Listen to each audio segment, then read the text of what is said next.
Bismillahirrahmanirrahim. Salam sejahtera. Bersua lagi dalam membongkar kisah sejarah. Kali ini kami membawakan satu lagi kisah menarik, iaitu penyebaran awal Islam di Brunei. Seperti apakah kisah ini? Mari sama-sama kita saksikan. Peranan utama Sultan Muhammad Shah kedatangan Islam ke rantau Asia Tenggara, termasuk Brunei, melibatkan dinamika perdagangan maritim yang kompleks. Proses ini bermula pada abad ke-7 melalui laluan sutera maritim, di mana pedagang Muslim dari semenanjung Arab melintasi kepulauan di Asia Tenggara untuk sampai ke pelabuhan-pelabuhan utama seperti China.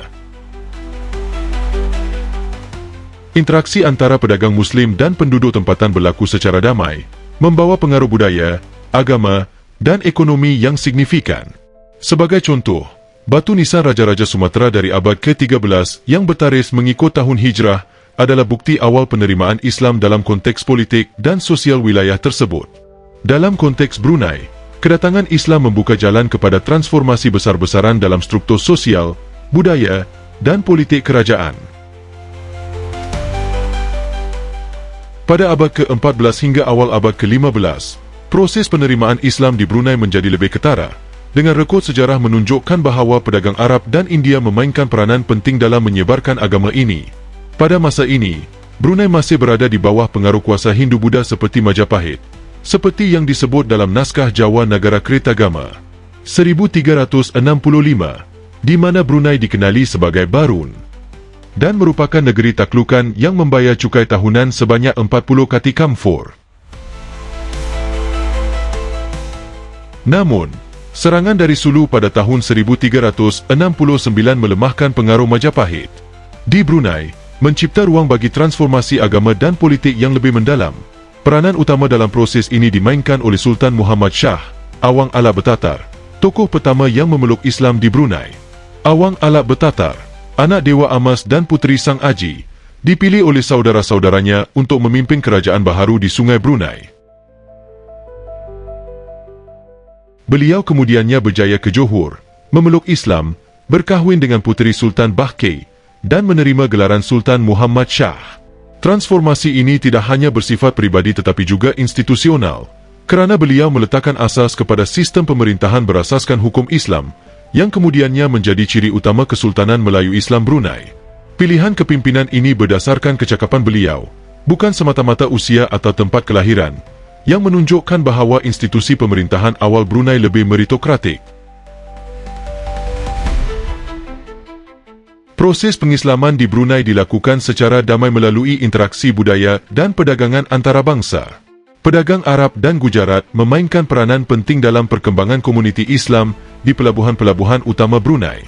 Bukti arkeologi menunjukkan bahawa batu nisan Sultan Brunei daripada abad ke-14 telah diukir dalam huruf Arab, yang menunjukkan hubungan perdagangan dan pertukaran budaya yang signifikan antara Brunei dan Guangzhou, China.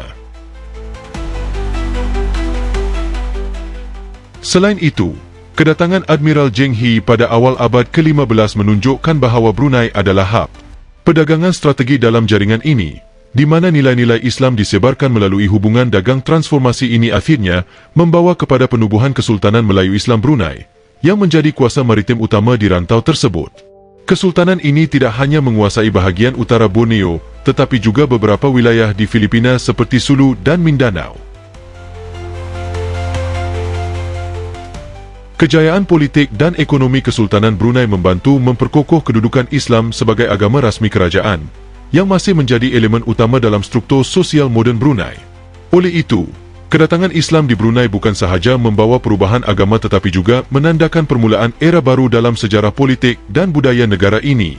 Peranan perdagangan antarabangsa dalam penyebaran Islam di Brunei. Perdagangan antarabangsa memainkan peranan utama dalam menyebarkan Islam ke rantau Asia Tenggara, termasuk Brunei, melalui jaringan perdagangan maritim yang kompleks dan saling berkait. Laluan perdagangan Laut Cina Selatan menjadi medium utama interaksi budaya dan agama sejak abad ke-7.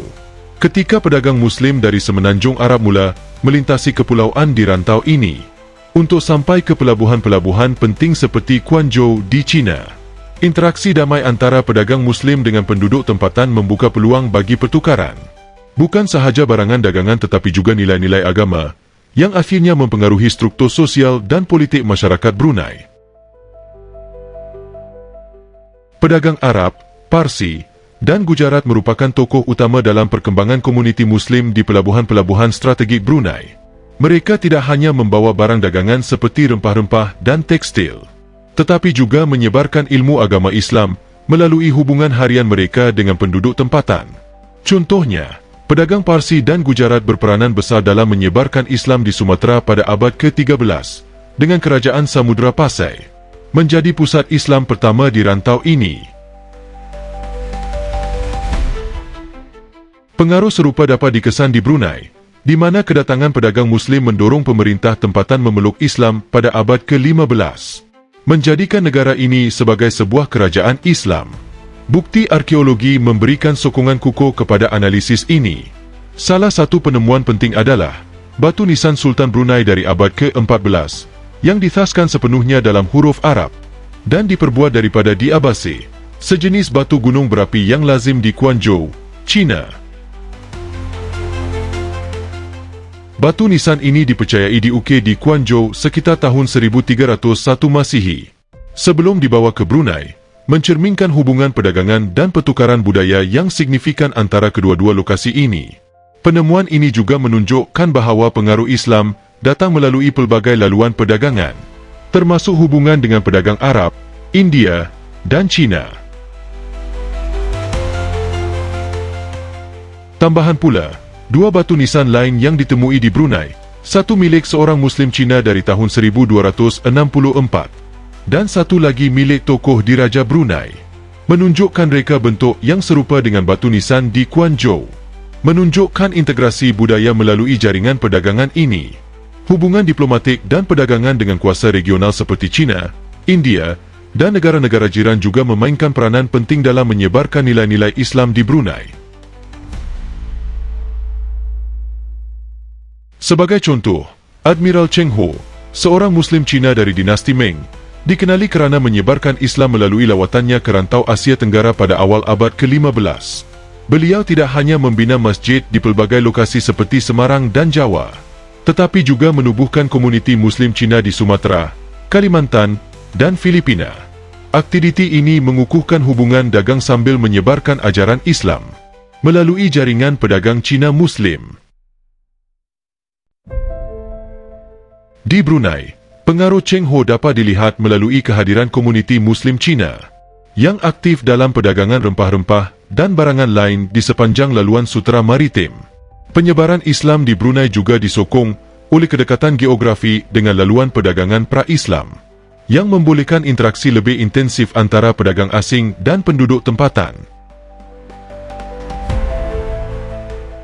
Kajian menunjukkan bahawa kawasan-kawasan berdekatan dengan laluan perdagangan purba cenderung lebih bergantung kepada perdagangan dan menerima Islam sebagai rangka institusi untuk mempromosikan pertukaran ekonomi. Di Brunei, prinsip redistributif dalam hukum Islam membantu melindungi pertukaran ekonomi di kawasan pedalaman yang heterogen, menjadikan Islam sebagai sistem yang sesuai untuk mengurangkan ketegangan sosial yang timbul akibat peluang perdagangan jarak jauh. Secara keseluruhan, perdagangan antarabangsa melalui Laut Cina Selatan memainkan peranan utama dalam menyebarkan Islam ke Brunei. Interaksi budaya dan agama antara pedagang Muslim dan penduduk tempatan disokong oleh bukti arkeologi dan rekod sejarah, menunjukkan bagaimana Islam berkembang secara damai di rantau ini. Pengaruh pedagang Arab, Parsi, Gujarat, dan Cina Muslim, serta tokoh-tokoh seperti Cheng Ho, turut memperkukuh kedudukan Islam sebagai elemen penting dalam identiti politik dan budaya Brunei. Peranan Sultan dan ulama awal dalam penyebaran Islam di Brunei. Analisis sejarah dan institusi pada awal sejarahnya, Brunei mengalami transformasi signifikan dengan kedatangan agama Islam yang membawa perubahan mendalam dalam struktur sosial, politik, dan budaya.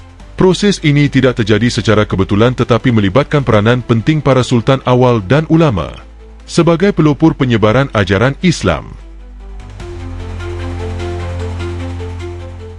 Dalam konteks ini, nama-nama seperti Awang Alak Betatar, Sultan Muhammad Shah, Sultan Bulkiah, dan Sharif Ali menjadi tokoh utama yang berjasa dalam memperkenalkan dan mengukuhkan nilai-nilai Islam di kalangan masyarakat Brunei. Awang Alak Betatar atau lebih dikenali sebagai Sultan Muhammad Shah, setelah beliau memeluk Islam, merupakan pemerintah pertama yang membawa negara ini ke arah identiti Melayu Islam. Penukaran agama beliau bukan sahaja menandakan permulaan sebuah era baru, tetapi juga mencerminkan peralihan kuasa kepada sistem pemerintahan berasaskan hukum Islam. Menurut rekod sejarah, Awang Alak Betatar memeluk Islam selepas lawatan ke Johor, di mana beliau berkahwin dengan puteri Sultan Bahkei dan menerima gelaran Sultan Muhammad Shah. Perkahwinan ini bukan sekadar aliansi peribadi, tetapi juga strategi politik untuk memperkuat hubungan diplomatik serta menyebarkan pengaruh Islam di rantau tersebut. Selain itu, Sultan Muhammad Shah juga membangunkan institusi awal yang berlandaskan hukum Islam. Ini termasuk pembinaan masjid pertama di Brunei, yang menjadi pusat ibadat dan pendidikan bagi masyarakat tempatan. Masjid ini digunakan sebagai platform untuk menyampaikan khutbah Jumaat yang pada ketika itu disampaikan oleh Sultan sendiri. Pembinaan masjid ini adalah langkah penting dalam memperkenalkan amalan Islam kepada rakyat Brunei, kerana ia tidak hanya berfungsi sebagai tempat solat, tetapi juga sebagai pusat pembelajaran agama. Selepas Sultan Muhammad Shah, kepimpinan Islam di Brunei dilanjutkan oleh Sultan Bolkiah 1485 hingga 1524, salah satu pemerintah paling berpengaruh dalam sejarah awal negara ini. Di bawah pemerintahannya, wilayah Kesultanan Brunei berkembang merangkumi bahagian-bahagian Borneo, Sulu, dan Filipina.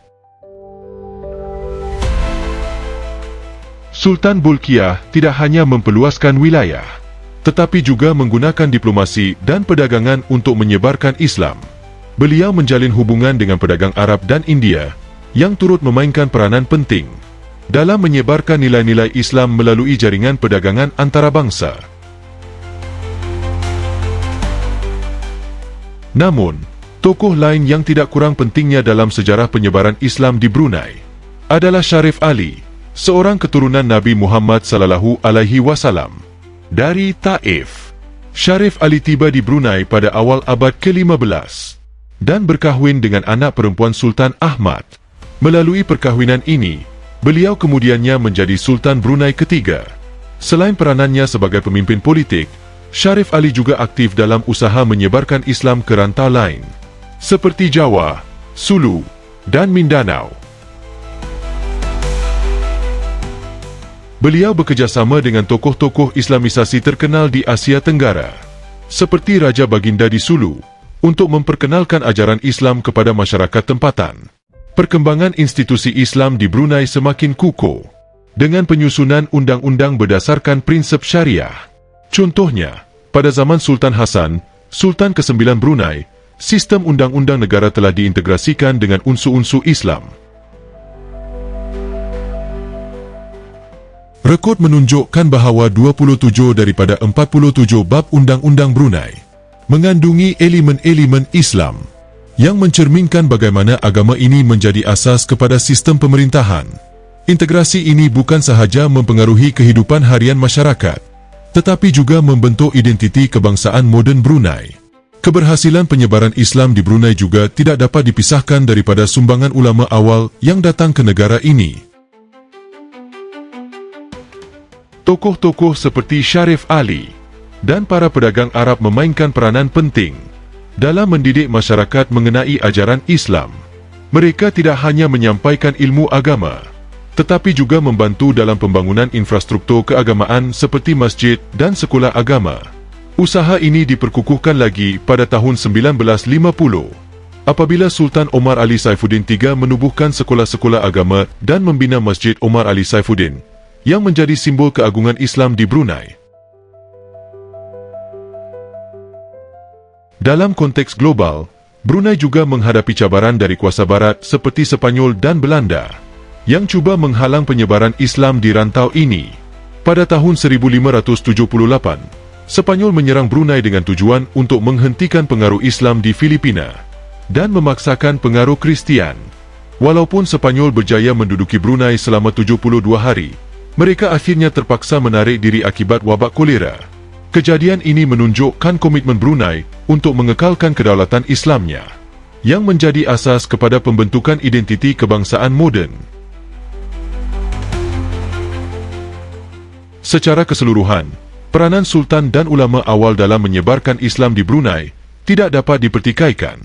Mereka tidak hanya membawa perubahan spiritual kepada masyarakat, tetapi juga membentuk struktur sosial dan politik yang berteraskan nilai-nilai Islam.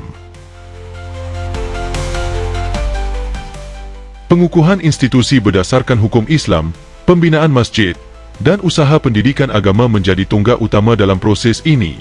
Hari ini, Brunei terus memelihara warisan ini melalui undang-undang dan dasar-dasar yang mencerminkan komitmennya terhadap nilai-nilai Islam.